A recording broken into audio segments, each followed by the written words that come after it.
By 2040, artificial intelligence will replace 85% of current jobs. Your career? Probably gone. Unless you master the 3 skills that machines can never steal from you.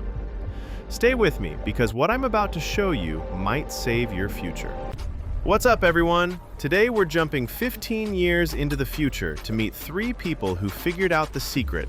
While everyone else panicked about robots taking their jobs, these 3 saw something different. They saw opportunity. And honestly, their stories are wild. We're talking about Maya, the artist, Dr. Chen, the therapist, and Marcus, the electrician. 3 completely different careers, 1 game-changing realization. Let's dive in.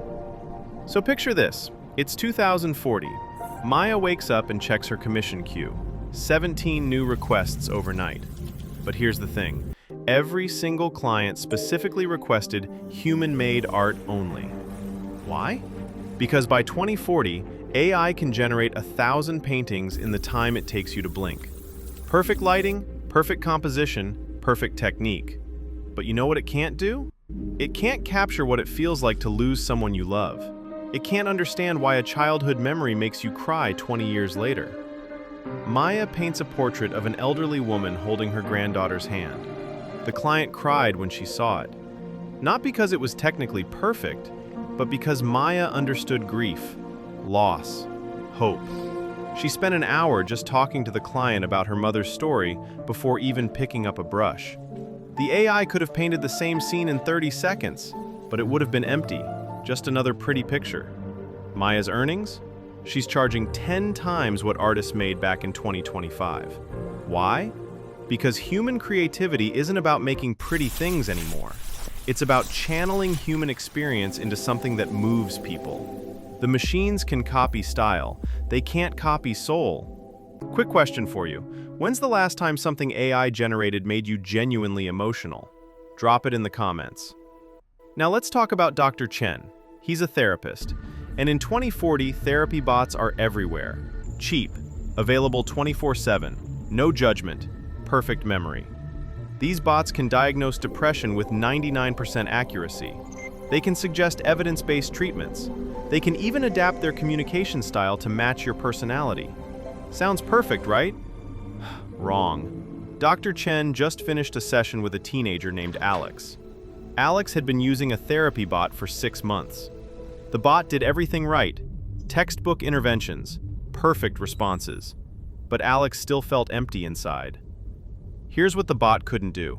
It couldn't notice the tiny pause before Alex mentioned his father, the way his voice changed when talking about school, the micro-expression that flashed across his face when discussing friends. Dr. Chen saw all of it, and he asked one question the bot never thought to ask. What are you not telling me about what happened last summer? Alex broke down, started talking about things he'd never told anyone. Not because Dr. Chen had better algorithms, but because Alex felt something the bot couldn't provide. Real human connection. The sense that someone actually cared. Not because they were programmed to, but because they chose to. Here's the crazy part. Dr. Chen isn't competing with AI therapists. He's working with them.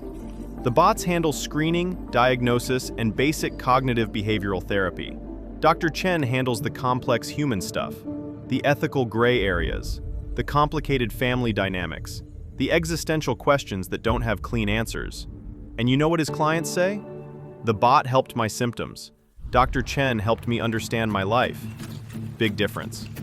All right, last story. Marcus is an electrician. And you might be thinking, wait, won't robots do all the trades work by 2040? Yeah, that's what everyone thought back in 2025. Plot twist. They were dead wrong. Sure, robots can run wiring in new construction. They can follow blueprints perfectly. No mistakes. No coffee breaks. But Marcus? He solves problems robots can't even understand. Like the family whose house keeps tripping breakers, but only on Thursdays. Or the restaurant where the lights flicker, but all the diagnostics say everything's fine. Last week, Marcus got called to an old building that's been rewired 3 times. The AI diagnostic system said, no issues detected. But the owner kept getting shocked by random objects. Marcus spent 30 minutes just observing, asking questions, feeling the walls, listening. Then he noticed something weird. The shocks only happened after the cleaning crew visited. Turns out, the cleaning solution was creating a conductive path through a microscopic crack in a junction box. The AI tested for electrical faults. Marcus investigated. The human context. He fixed it in 10 minutes. But here's the bigger point. Marcus doesn't just fix electrical problems. He explains things to confused homeowners. He reassures elderly clients who are scared of the flickering lights. He catches code violations that could save lives. He uses judgment, intuition, and 20 years of experience dealing with chaotic, real-world situations. The robot can wire a house. Marcus can understand why the client is actually worried about their mother living alone and needs extra safety features. Totally different skill sets.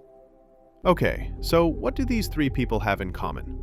They all mastered skills that exist in the gap between data and humanity.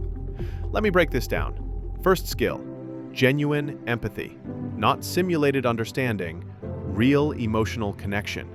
The ability to read between the lines and actually care about the answer. Machines can recognize emotions. They can't feel them. Second skill, ethical reasoning in gray areas. AI operates in black and white, rules and probabilities. But real life? It's all gray. When do you break confidentiality to protect someone? How do you balance client wishes against professional judgment? When is good enough actually good enough? Humans wrestle with these questions. Machines just follow their programming. Third skill, creative problem solving with incomplete information. The real world is messy, contradictory, illogical. Maya's clients can't articulate what they want. Dr. Chen's patients don't know what's really bothering them. Marcus's electrical problems don't match any diagnostic pattern. The ability to work with ambiguity, trust your gut, and synthesize unrelated information? That's pure human intelligence. And here's what nobody saw coming back in 2025. These skills became more valuable as AI got better. Why? Because the easy stuff got automated, which means the only work left is the deeply human work, the work that requires judgment, ethics, emotional intelligence, creativity born from lived experience. Turns out the AI revolution didn't destroy human work, it just revealed what human work actually is. So here's your homework. Look at your current career. What parts of it are about processing information, following procedures, optimizing efficiency? Yeah, AI's probably coming for that. But what parts require real human judgment, emotional connection, creative leaps, ethical decision-making? Double down on those skills.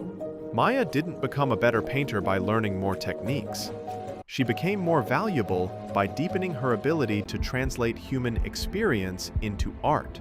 Dr. Chen didn't compete with therapy bots on clinical accuracy. He leaned into the messy, complicated emotional work that AI can't touch. Marcus didn't learn more electrical codes. He got better at understanding people, context, and chaos. The AI revolution is happening. That's not a question.